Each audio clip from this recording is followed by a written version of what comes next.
Good morning. We're glad to have you with us for this edition of Face the State. I'm Shannon Newth from the KRTV studio in Great Falls.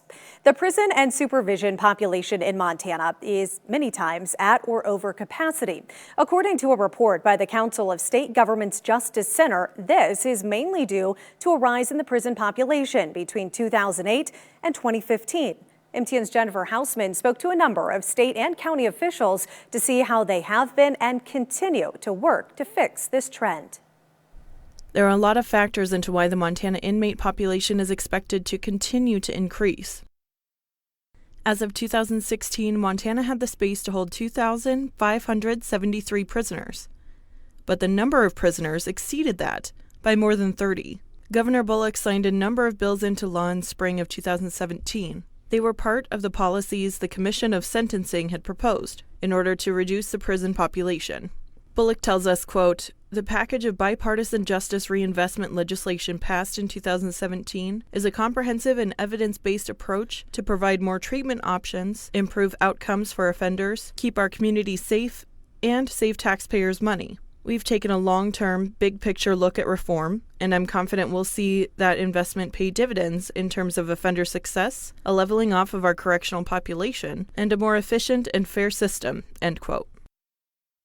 Bullock says he's made a point to prioritize supervision resources for people who are more likely to reoffend. He's also established funds to help counties address local challenges and the rising population.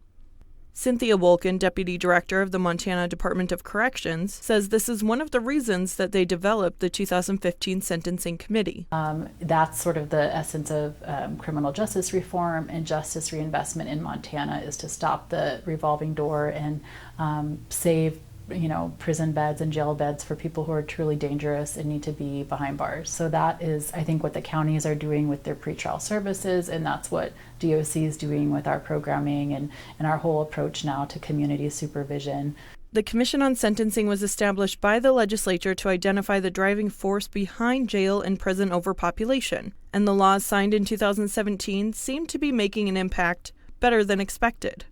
The Montana Department of Corrections tells me the current number of prisoners in the Montana State Prison is 1,653. The Montana Women's Prison is at 212, and they currently have 231 housed in the county jails. That brings the total number of prisoners to 2,096, which, if capacity has remained constant, is nearly 500 under capacity. But that's not the case when it comes to the county jail level. The Cascade County Detention Center is making improvements to help combat the ever-growing inmate population, as well as the amount of drug traffic they see inside the facility. The Cascade County Sheriff's Office is bringing about changes they hope will help detention officers do their jobs effectively, such as updating switchboards used to open and lock cell doors, as well as other security and communication equipment.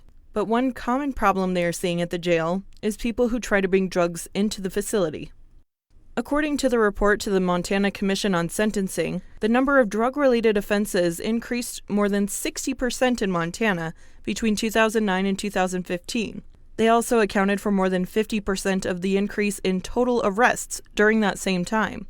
Cascade County Sheriff Jesse Slaughter says they see people deliberately getting arrested with drugs in their body cavities in an attempt to smuggle them in. Those attempts also result in more costs for the county. We're going to try to do our best to mitigate those costs with hopefully getting a body scanner, hopefully having, our drug canine is in training right now, getting those tools brought in here to mitigate that as much as possible. Deputy Director Wolken says it's a problem that's not going away.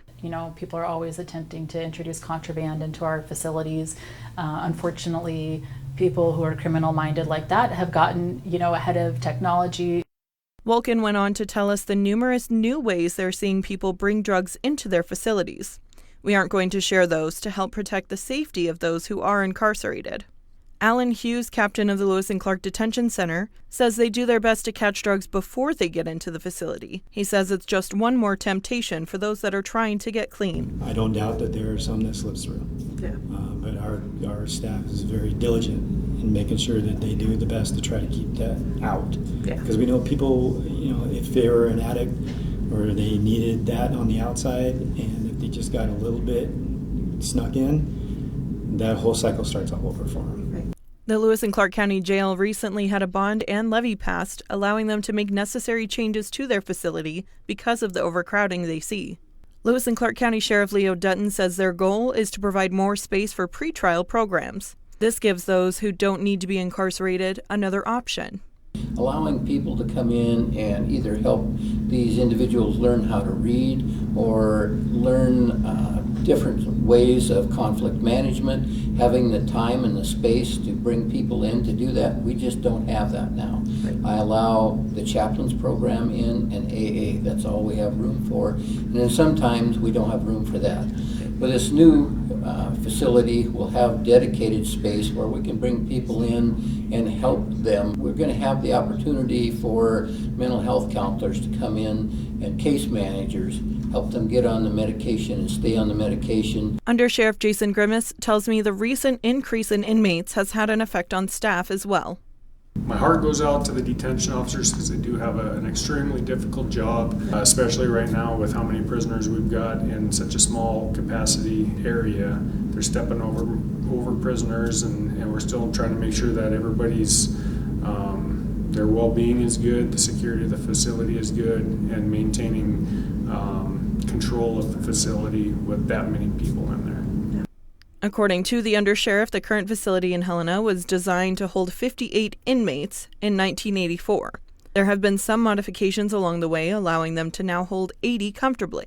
As recently as last month, there were 116 people inside this facility, and a majority of those people are pre-trial, meaning they have been arrested on something serious enough to see a judge, and are either being held because of the seriousness of the crime, or they just cannot make bail, which is a problem seen in Cascade County as well. Currently in Great Falls, Judge Elizabeth Best has been working with the detention center to keep the beds available for those who need them. And what we ask them to do is come in, check in first thing in the morning with me or one of the other judges at a predetermined time. And what I want to know is, I'm not asking them about their case. I'm asking them if they are remaining compliant. Are they taking care of mental health assessments? Are they taking care of chemical dependency assessments? Are they getting jobs where appropriate? We do have resources in the community that some people aren't even aware of that are in this compliance check-in program, so we can even point them in a direction so that they can get on their feet. According to the Department of Corrections, changes have been implemented to help with the way Montana handles those who have committed a crime. It used to be sort of a one-size-fits-all approach just around the country, like Right. Treat everybody coming into our system the same.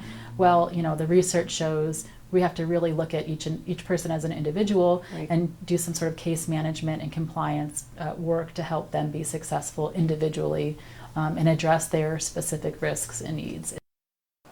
The prison population around the state seems to have had a significant impact already from the justice reinvestment in recent years, but our jail inmates do not appear to reap the rewards. They seem to be even more overcrowded than what was previously being seen. The Cascade County jail population is consistently over capacity, according to Sheriff Jesse Slaughter, by roughly 100 people on a daily basis. As you can see here in the security footage of a general population pod at the Cascade County Detention Center, the crowded conditions are out of control. This was provided to us by the Cascade County Sheriff's Office, and this pod was built to hold 106 people. Now, at the time that this was recorded, there were enough beds on the floor to hold 165. You can see the number of beds that are all along here. These are all places for inmates to sleep, and they're beds that have been laid out to allow more people to sleep in this pod. They must place people in these conditions because the detention center simply does not have enough space to put them anywhere else. Shannon joins us now with Cascade County Sheriff Jesse Slaughter to discuss more of what he's been seeing in Cascade County Detention Center. Shannon? All right, thanks, Jennifer, and thank you, Sheriff Slaughter, for joining us this morning. A lot to unpack there from the story we just saw. Let's pick up on some of the security footage we were just looking at. How is the current situation at the Cascade County Detention Center? No better at all. You know, it's tough. It's really tough, and we have people sleeping on the floor. They have mats. You know, they do have some essentials to make them somewhat comfortable. Mm-hmm. But the reality of it is we are like the story says, at least 100 inmates over capacity. Mm-hmm. So we're critical a critical situation right now. And there's a lot to unpack too, as far as, okay, how did we get here and where do we go from here to address the problem? Taking a step back though, as a citizen of Cascade County, how does overcrowding at a jail affect me as a general citizen, or why should I care about overcrowding at the jail? Well, first of all, the bottom line is this, is these are people that have committed crimes. That's why they're in there. Now, I have a unique situation because I'm responsible for a state prison, which is a contracted state prison, and the county jail. I'm going to focus just on the county jail side of what we're talking about because that's where we're seeing the overcrowding. The state prison numbers are controlled. Not a lot of people understand that. I have 154 beds and I never go over 154 beds on the state side. Now the county side is completely different. That's the part I don't have control over. As a citizen, what you need to understand is this is we at some point have to let people out of jail who possibly could be dangerous. Or what if you're the victim of a horrific crime and your perpetrator gets released because of overcrowding? So it's going to have a direct effect on you. It's public safety 101. And then there's another side to this too. These are people who have not been adjudicated. They are innocent until proven guilty. They are citizens. They could be me or you. They could be anybody who got caught committing some type of crime or alleged crime. And they're placed inside this facility. They have constitutional rights. And when you start living in these conditions and you're overcrowded and you're sleeping on the floor, and it's very difficult for my staff to manage all of that and keep everybody safe. So you could have someone who you love or care about they could get injured, they could get assaulted, it could take them longer to get their food, to get, the essential things they need. They're going to get it, but it makes it more uncomfortable. And for those who maybe say, well, that's jail, it's not supposed to be comfortable, what do you say to that? Well, very simple, what the Constitution says, and that you are innocent until proven guilty. Like I said, I have a unique perspective because I get to see both the state prison side and the jail side. And if you're on the jail side of my facility, you are innocent. You are not guilty. And so I think that's a critical thing people forget. There are people that get acquitted. A jury of their peers decides they didn't commit that crime. But they spend sometimes up to 3 years in my jail waiting for that process to take place. Wow. So we have to consider that. And then they get acquitted. Well, what about those 3 years of their life? How does that work? So I think that's the key element that people need to remember, and that's the key thing when we start talking about these things. We have to understand the difference between jail and prison. And as the story kind of started off, when we talk about it at the state level, we're talking about prison, adjudicated, and it's completely different in the jails. Gotcha. And how is that then affecting detention officers? We heard Under Sheriff Jason Grimace for Lewis and Clark County saying that creates a tough situation for those who are in the jail with the inmates dealing with the overcrowding. How does that affect your staff? Wow. First of all, they're the most amazing people in our community. I cannot overemphasize how tough a job they have. They go to jail every day. You and I, we go to offices and we work in places like this, and we go outside and we go to lunch and we do things while we work. They go to jail for 12 hours a day. And it's really hard. We're understaffed. So our facility was designed with the prison and the county jail to hold 365 people, and to have a staff of 112 to basically do security for those 365 people. Well, we're running close to 500 with 88 staff. So they are overworked. They are completely understaffed. And they have a really, really tough job. And then when you have people on the floor, they're required to go into the pods and do checks on the pods. As we just saw that image of the pod come up, we saw what the conditions look like. Well, they have to step over people. They have to navigate through people, all while keeping their wits about them and keeping everything safe. And it's an extremely difficult job. Very difficult. A lot of people in a small amount of space. Yep. I'm sure that in and of itself can create some problems. Correct. So we also heard the issue of trying to smuggle drugs in, or as you said, people getting arrested specifically to try to smuggle drugs in unpleasant ways. Let's talk about some of the problems that creates and what's being done to address that. Oh, it's a very significant problem. You know, you're going to end up sometimes with a majority of your pod in there high on drugs inside jail. And that's a very scary thing, because that's going to make their inhibitions lower. The assaults are going to go up. And then we haven't even talked about them fighting over drug debt, you know, all the organized crime or gang-oriented stuff that occurs on the street will occur inside the pod, which makes the pod more dangerous for everybody. And then as the sheriff, I have to worry about, you know, not only safety, but liability. Because what happens if someone overdoses inside the facility? You know, there's significant risk involved in this. And it's a huge problem. And we do have a lot of strategies that we're working on to take care of that, but it's expensive. Okay, so let's step back. You previously were a police officer before you became a sheriff. I'm curious of your perspective of overcrowding at the jail, coming from police officer and detective side to now being the sheriff. How has your perspective changed, or has it, on overcrowding? I don't know if it's changed. I just understand it.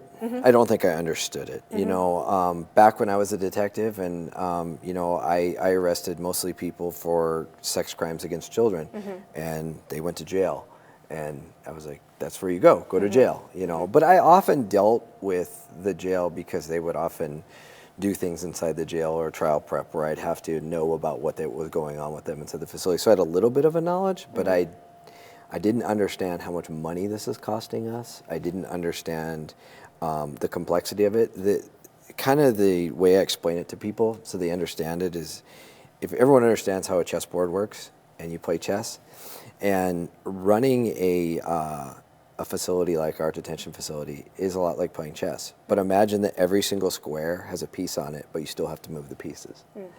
And they can't fall off the board. And that's the challenge that we're up against right now. And one of the biggest issues is talked about in the story, when the state did their reform to their program. It was interesting because it said there was something like just over 200 people in county jails. Well, I have 154 of those. So I have 75% of the ones being held in county jails are held in my facility. One of the things that I've noticed is when they did that, although good for probably the prison overpopulation, they get released on probation. That's what happens to them. They go out into what we call community corrections. And then what happens is they get sanctioned because they violate their probation. Well, where do they go when they get sanctioned? To the county jail. So what it did was it reallocated, it basically took the burden off the state, and it's put it on the counties. And just like everybody, our budgets are tight and things are difficult. So I get why the state would do a program like that, but what it's really done is it's shifted the burden to the counties. So let's talk about arrests then. Does it change, because of the situation of overcrowding at the jail, does it change arrests being made or who's being sent to the county jail when they're arrested on whatever charge? Does it change who's arrested, how those trends, or then who's sent where when they're arrested? Correct. You know, it shouldn't. And our philosophy is it doesn't, because public safety comes first. What we try to do is work it out on the back end. So we don't want, whether you're a police officer, a sheriff's deputy, a probation and parole officer, or a judge, because judges send a lot of people to jail too. I don't ever want to see them lose their authority to be able to have that to say, your consequence for your action is to go to jail. That would be the worst case scenario we could ever have. Once that happens and people in the community know that, then there's really no authority over them. So that's our goal, is to make sure that they do go to jail. The problem is, up until the point that I got elected, there was no pretrial program in Cascade County. So there was no way to, what I would basically call, release the valve and push some people out who have had good behavior, who we know have, the people that would qualify for pretrial. There's no place for them to go. So what do you do when you're in charge of public safety? What do? And it's difficult. So what we've worked on is we re-engage with both the Drug and Veterans Treatment Court. We are now making sure that everybody that comes through, we're screening them for those treatment courts. We've had a huge success rate on the Veterans Court side, you know, and you talk about veterans and all that they've given up for our country, and some of them run into legal trouble. If there's anybody out there that we really need to be fighting for, you know, it's them. And it's an amazing program. So we have that. We didn't have a 24/7 program that worked, and the reason we didn't is because it was housed up at the sheriff's office previously. And if you've ever been up to the sheriff's office, I call it, it's on an island of concrete. You've got a highway and an interstate on both sides of you. How do you walk there when you're being sanctioned for DUI, which means you most likely don't have a driver's license, or you're under sanctions, you can't drive. And you're required, it's a daily check-in, correct? Twice. Within that program, twice daily. Yeah, Okay. so you got to be up there every 12 hours. Oh, and maintain a job somewhere for your 2-hour walk. So we realized right away that wasn't how that's going to work. So what we did was we partnered with CMS as a contractor, and we now have that located downtown, so that people can go in there and get their stuff taken care of and be on pretrial, and that allowed those numbers to increase.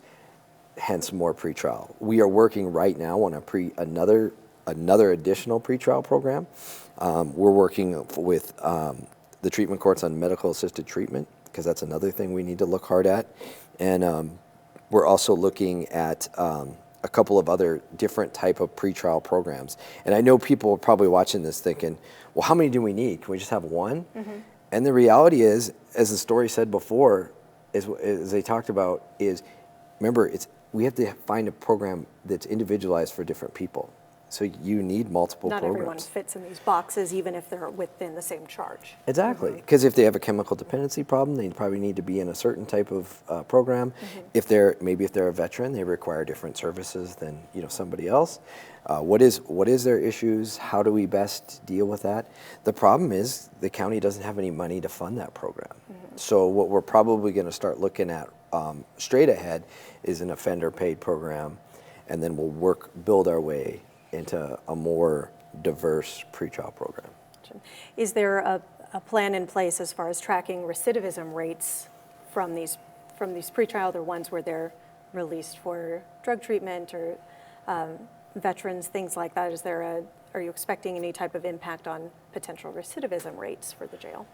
Yeah, we try. It is. It's really hard. It's really difficult. I think the more programs that we get up and running, the better that'll start to get and understand. One of the programs that we're rolling out after the first of the year is a more robust mental health program, and that requires multiple mental health professionals that will be housed at the Cascade County Sheriff's Office. And they will work both from the capacity of going in the community and diverting people who are mentally ill from ever going in the jail. Because the reality of it, you're suffering from a mental illness and you're not even fit to stand trial. Why are we bringing you into the facility? Well, we're bringing you in the facility for the lack of a better idea. Right, because for a long time that has served as not only a mental health facility, but also for crime, kind of a catch-all. Absolutely, absolutely. So what we're looking at is going out in the community with a mental health professional with law enforcement. One of my big pet peeves is don't try to turn law enforcement into mental health professionals. That's there's been trends about that about the country. Let's now giving us awareness and making us understand mental health, completely appropriate. But I like the model where we bring the mental health professional with us, so they can build rapport, build contact, and then they know the appropriate placement for that individual. We don't know. I mean, really, we're a hammer, and they all go to jail. That's kind of how it normally works. So we want to divert. In true jail diversion means they don't ever go to the jail. A lot of people think jail diversion is you go in and you assess people, and you're like, this person can leave, that person. That's a pretrial model a little bit, but true jail diversion is, how do we get people who really don't belong? They're suffering from mental illness, they're in crisis, and how do we get them out of that situation and get them to a safe person who can give them the mental health treatment that they need?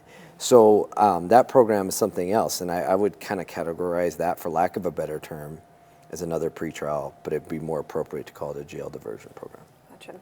In our remaining few minutes here, I want to address what happens next. How do we move forward to continue to address this problem? We saw Lewis and Clark County had passed bond measures to create some more jail space there. What happens in your county, here in Cascade County? What are some next steps that you and also the community can do to help continue to address this problem?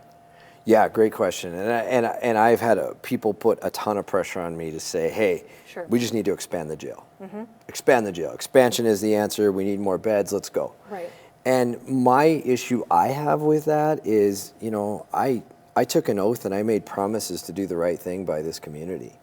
And when I took office, like I said, we didn't have any of these programs in place. We didn't have diversion. We didn't have pretrial. There was none of this stuff was in place. So to be a good steward of the tax dollars in this county, I feel it's critical that we try to do as many options as we can and see what that does to the existing jail population, because we have a large facility. We have one of the largest facilities in the state, and it was only built in 1998, which is not that long ago. Relatively not that old. Yeah, Right. exactly. Yeah. So my issue with it is we're going to do a bunch to advance the jail. We're looking at getting a body scanner in next year to stop the drugs, the canine program to help stop the drugs when they're not on a person, the new switchboards. We're bringing in new Securus tablet technology to give the inmates more to do, more programming, give them something to do so that they're not getting on each other's nerves because they're overcrowded. So that's a bonus. So we're doing all these other things, and then all the pretrial and diversion programs. I mean, we've done, 3 or 4 different pretrial/diversion programs just in the short time I've been in office, and we have a bunch more planned. And then we'll assess it. And then we'll assess it. And if we've done all those things and the population isn't decreasing, there isn't any relief, then I feel better about asking that bonds levy issue, because I feel we've done everything we could. But I just, to do it now, I think would be irresponsible. The answer is not an immediate, at least, expansion of a facility. We got to try other things. Sheriff Dutton said it in there. I mean, look at what Sheriff Dutton talked about. He just did an expansion, and now he's looking at expanding his pretrial. Right. It's never ending. It's never ending, and we have to understand that that's a key component. We have to stay vigilant. You can't just say, okay, we did it, the problem's solved. It's gonna adapt. It's gonna change, and you got to keep up with it. Need more than one, coming at it from more than one angle of potential solution. Absolutely, and if you're gonna believe in the model that each individual requires different, some people require to be in jail.